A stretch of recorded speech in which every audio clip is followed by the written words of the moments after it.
जब criminal activity के लिए एक कानून है तो पर्सनल एक्टिविटीज़ के लिए, सिविल मैटर्स के लिए भी एक ही कानून होना चाहिए। खासकर आम आदमी पार्टी की बात कर रहा हूँ।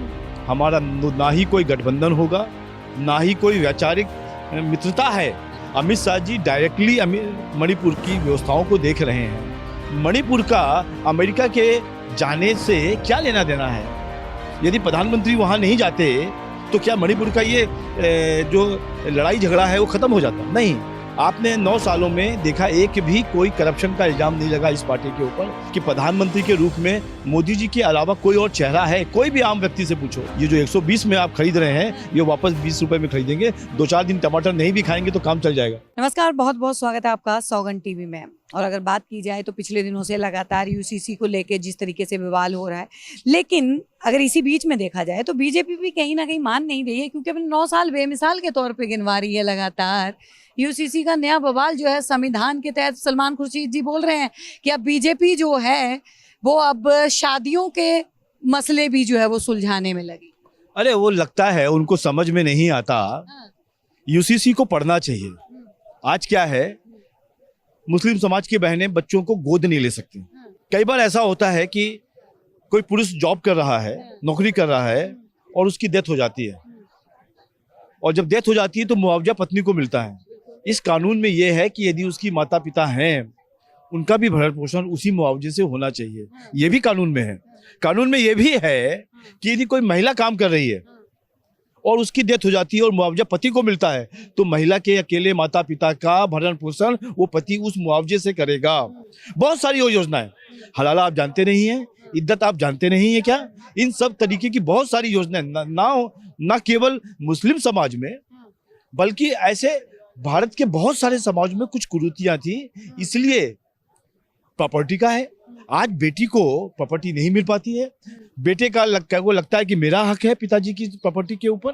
तो ऐसी बहुत सारी विसंगतियां थी। सुप्रीम कोर्ट ने भी कहा, और बहुत समय से ये इवन अंबेडकर साहब ने भी जब संविधान बनाया था तब भी ये कहा था कानून एक होना चाहिए। जब क्रिमिनल एक्टिविटी के लिए एक कानून है तो पर्सनल एक्टिविटीज के लिए, सिविल मैटर्स के लिए भी एक ही कानून होना चाहिए। उसके लिए ये प्रयास है। पिछले बार कई बार प्रयास किया गया। आपको लगता है हमको कि सबके सजेशन आएंगे, सभी पार्टियों के आएंगे, सभी धर्मों के आएंगे। धर्मों में बहुत सारी एसटीज जो ट्राइबल एरियाज हैं उनकी अपनी रीति रिवाज हैं।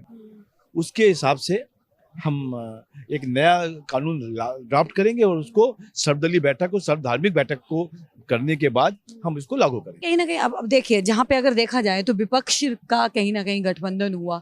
गठबंधन होने के बाद क्या लग रहा है, दूल्हा दुल्हन वाली जो है ना बातें चलने लग गई। बीजेपी जो है लगातार जो है वो कटाक्ष जो है जिस तरीके से मार रही है कि राहुल गांधी को दूल्हा बनाने वाली बात जो है वो चुनावी एजेंडा जो है वो बना रहे हैं। देखो, दूल्हा दुल्हन वाली बात तो बात की में आएगी। सीता जी का स्वयंवर हो रहा था, सब राजा बैठे हुए थे और राजाओं ने बहुत कोशिश करी, उसको धनुष को उठा नहीं पाए। तो सब राजा ने सोचा चलो मिलके धनुष को उठाते हैं। तो किसी भद्र पुरुष ने पूछा कि भाई तुम मिलके उठाओगे तो सीता जी से विवाह कौन करेगा? तो राजाओं ने कहा कि पहले इसको हिला तो लें, इसके बाद हम आपस में लड़ाई करेंगे, जो जीतेगा वो सीता जी के साथ विवाह करेगा। भारत की स्थिति बिल्कुल वैसी ही है। कांग्रेस का लगातार एक और आरोप हो रहा है कि कहीं ना कहीं जो है आम आदमी पार्टी बीजेपी के साथ गठबंधित जो है वो होने जा रही है, और ये दोनों जो है वो मिलके यहाँ पे देश का माहौल जो है वो खराब करने की फिराक में। देखिए, कोई कहता है बी पार्टी है, कोई कहता है सी पार्टी है, कोई कहता है ए पार्टी है।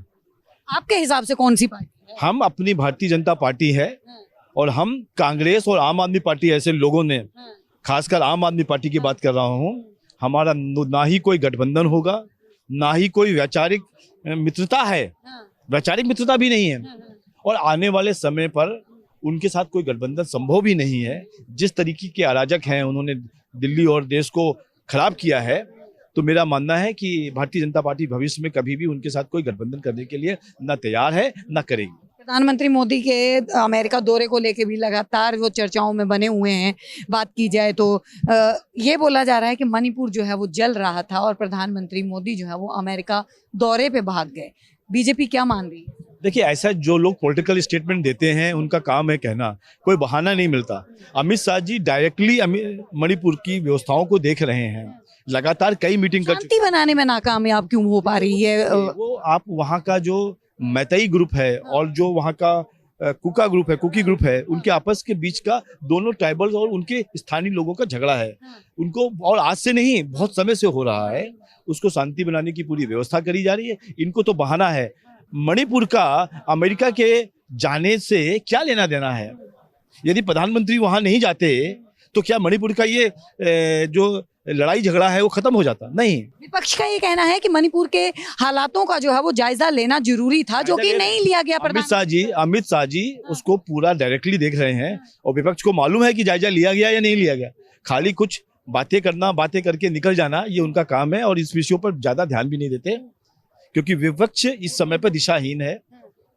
आपने 9 सालों में देखा एक भी कोई करप्शन का इल्जाम नहीं लगा इस पार्टी के ऊपर, तो उनको कोई बहाना नहीं मिला भारतीय जनता पार्टी को घेरने का, इसलिए ऐसे बहाने लगा। आपने विपक्ष की बात तो कर दी कि हाँ भाई 9 और अपने 9 साल भी लगातार बीजेपी जो है जिस तरीके से गिनवा रही है, कहीं ना कहीं विपक्ष जिस तरीके से बीजेपी के अंदर जो है वो खामियां ढूंढने में लगा हुआ है, लगातार आरोप प्रत्यारोप की राजनीति हो रही है।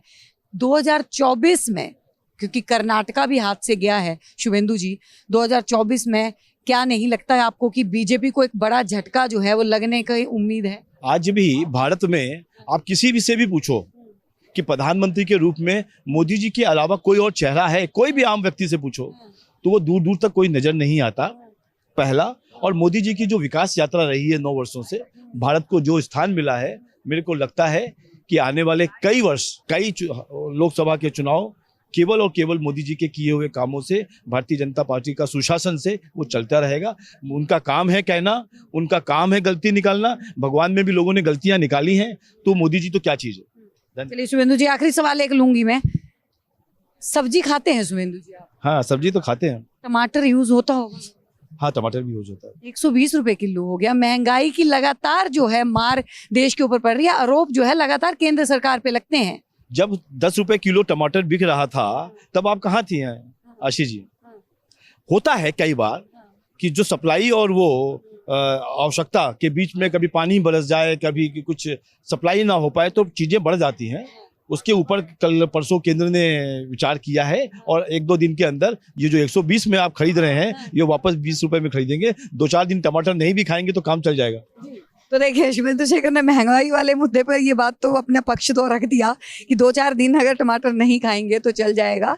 केंद्र सरकार ने इसके ऊपर जो है संज्ञान लिया है और बहुत जल्द जो है जो महंगाई बढ़ रही है उसकी दर जो है वो कम होने के आसार देखे जाएंगे। चलिए बने रहे हमारे साथ, देखते रहिए सौगंध टीवी। आप देख रहे हैं सौगंध टीवी, सौगंध वतन की।